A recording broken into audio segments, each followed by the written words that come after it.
bu şeir də şairin çox qədim şeirlərindəndir. Bu da mənə cavanlığımı, gəncliyimi, cavan vaxtlarımı xatırladır. Hardasa olardı əsgərlikdən təzə gəlmişdim, 21-22 yaşında yataqxanada saç salırım, pəncərə də açıqdır. Bir də gördüm qapı döyüldü. 2 nəfər, kişi dayanıbdı qapının ağzında, qara bığ, qara saç, qara tel belə döydü onda Ziyəddin. Hə, bəs buyurun keçin çayır, dedi, saç çalan sənsən mi? Dedim, hə, mənəm. Tanış olduq. Neyse orada bu şeiri orada Ziyəddin yazdı bana verdi və doğrudan da Ziyəddin Qafarlının şeiri. Ziyəddin ədəbiyyat müəllimidir, Azərbaycan dili müəllimidir. Ziyəddin Qafarlı öz eşqinin, öz ilhamının, öz təbinin şairidir. Məni bu binadan ötürsən gəlib haqlıyam o köçü ay çoban əmi. Nə kərəm döyləm, nə də ki qəribə yar deyib ağlayam ay çoban əmi.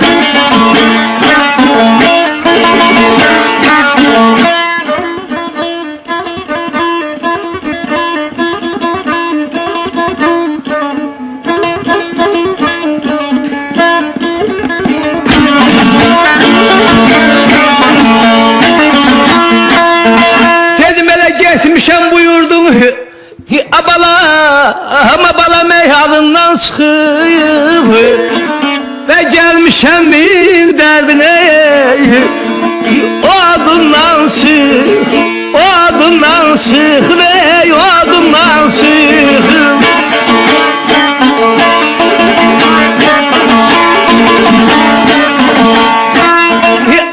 Bəlkəsiz sifətim yadından çıxıb,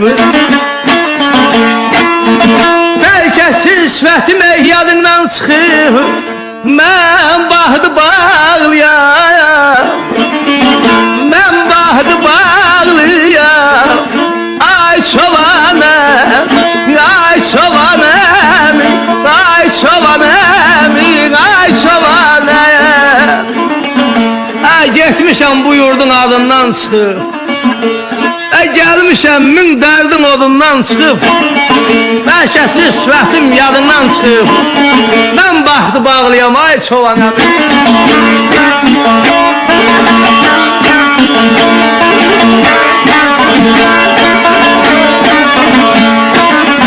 Dedə oğul, anşirəyəm, ancaq yaxın dəqiq tanıya bilmirəm de görəm kimsən, kimlərdənsən, kimin oğlusan?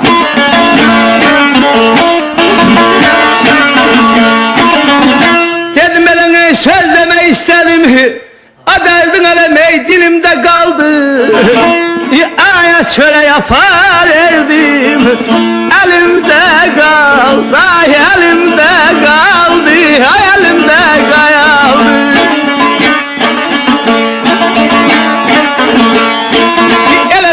Hər yükünü eğilmək çiynimdə qaldı, və gücüm yox saxlayam, ay çoban əmi, ay çoban əmi, ay çoban əmi.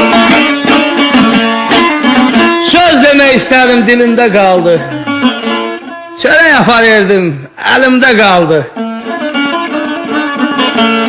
Dünyanın hər yükü çiynimdə qaldı, gücüm yox saxlayam, ay çoban əmi.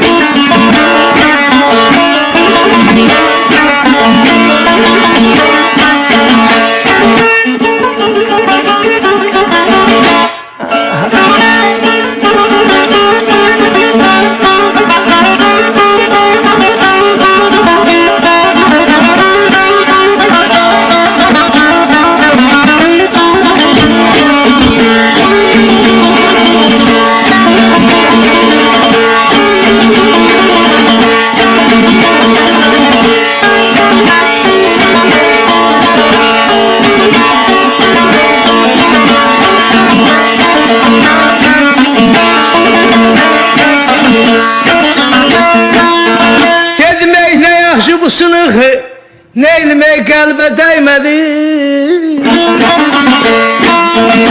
aya nə yaxşı bu sınığı qəlbə dəymədi, ben əyilmiş qədimlə,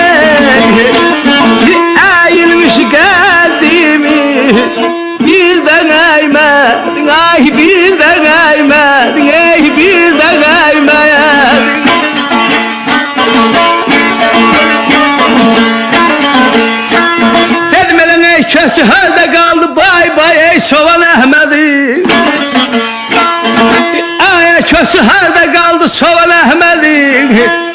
mən onun oğluyam, və mən onun oğluyam. Ay çobanım, ay çobanım, ay çobanım. Ne yaxşı bu sınıq qəlbə dəymədi. Əyilmiş qəddimi bir də əymədin. Ey köçü harda qaldı Çoban Əhmədin? Mən onun oğluyam, ay Çoban əmi.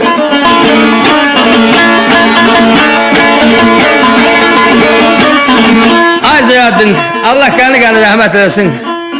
Atana, Əhməd əmzə, sana can sağlık. Səni kimi oğul bəxş eləyib Azərbaycana. Canın sağ olsun.